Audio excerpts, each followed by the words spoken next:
Welcome back. I'm joined now by the lovely ladies from DASO, Domestic Abuse Services of Oxford. So welcome to the show, Diane and Sophie. Thank you for having us. So before we get in deep into the history of what DASO is, I thought maybe we would start off on a lighter note to talk about the exciting thing that's coming up for DASO. Yeah, of course. So on June 5th, we'll be having an open house at DASO, and we'll be doing it from 10 a.m. to 7 p.m. just to honor our 50th anniversary and have a little bit of a celebration to recognize the service that we've created in Oxford. So from 10 to 7, we'll have 3 food trucks. We have Todd's Dogs, the Hissing Goose, and Udderly Delicious Ice Cream. Oh, nice. Okay. So we'll have lots of time for mingling and eating some food. And then we're also going to do our interactive tours of the facilities. So you'll actually get a chance to go inside the building and see a little bit about our history and also a little bit of what we actually offer in the facility. Okay, because if somebody is maybe not familiar with what DASO is, this is an opportunity for the community to really understand just how valuable that service is to our community. Exactly. Okay. So 50 years already. 50 years. They opened in 1974. They were called the Women's Emergency Center, and I think that was a few years into it. But it started out on a little, on a street, Lawrenson Street in Woodstock, and it was Lee Lakeman who owned the home and opened her house up to people in need.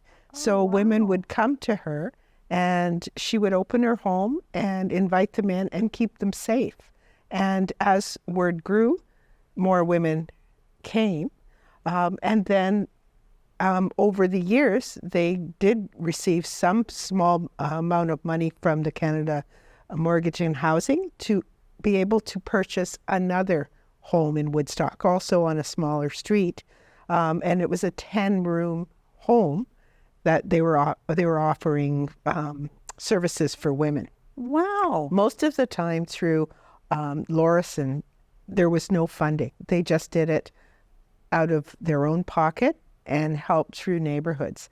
So that's how it was a very grassroots beginning, but they could see the need. Right. They also went, to get funding. And at that time, it wasn't really well received in the community for women leaving their roles in the home. Right. No one understood really about what happens behind closed doors. And there used to be a stigma to say that whatever happens in the home stays in the home, and what happens behind closed doors is their own business.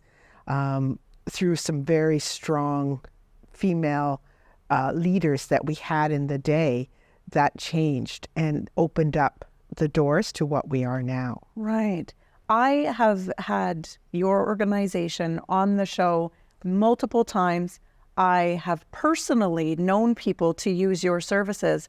I had no idea that it started with one lady opening up her doors. That's incredible. She was the founder, and she was an incredibly, and still is, she lives out in British Columbia, but she is still an advocate for So women. does she know how big the Oxford County or the Woodstock Centre is grown? She does? Yes. Really? Oh, wow. Yeah. Okay. Yeah, she does. So 50 years later, we're now going to celebrate the services that are offered. Yeah, it's a celebration, but also an honoring. It's a celebration that we're able to do this service, and it's an honoring of all the women and all their courage and strength that it takes to leave a home with your children and come into something different and to find your way.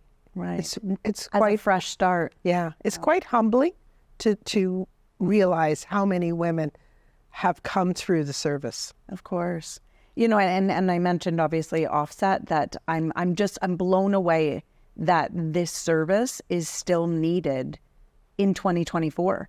Yeah. You know, it's one of those things that just go throughout your day, and you know, I'm lucky enough and thankful enough that all of the people in my life have never needed to have that service. But can you tell us there is an epidemic happening right now? There is an epidemic, and it's all across Ontario.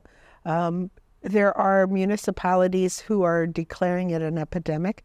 We lose about four women a week or 1 woman a week, 4 women in the month to femicide, and that's terrifying.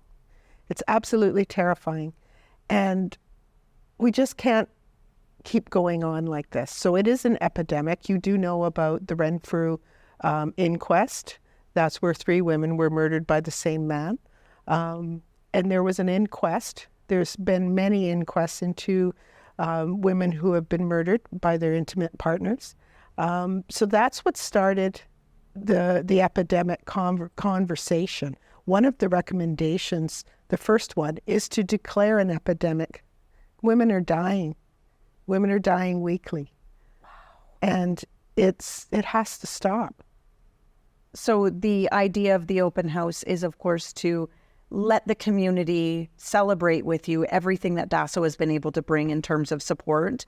Yeah. And then with any hope, if there's anybody out there that is suffering in silence, perhaps maybe coming through that tour and getting an understanding of what your options are. Yeah, we offer a 24/7 crisis line that women can call, women and other folks in town, that can get referral services and get some much needed information that may help them along their journey.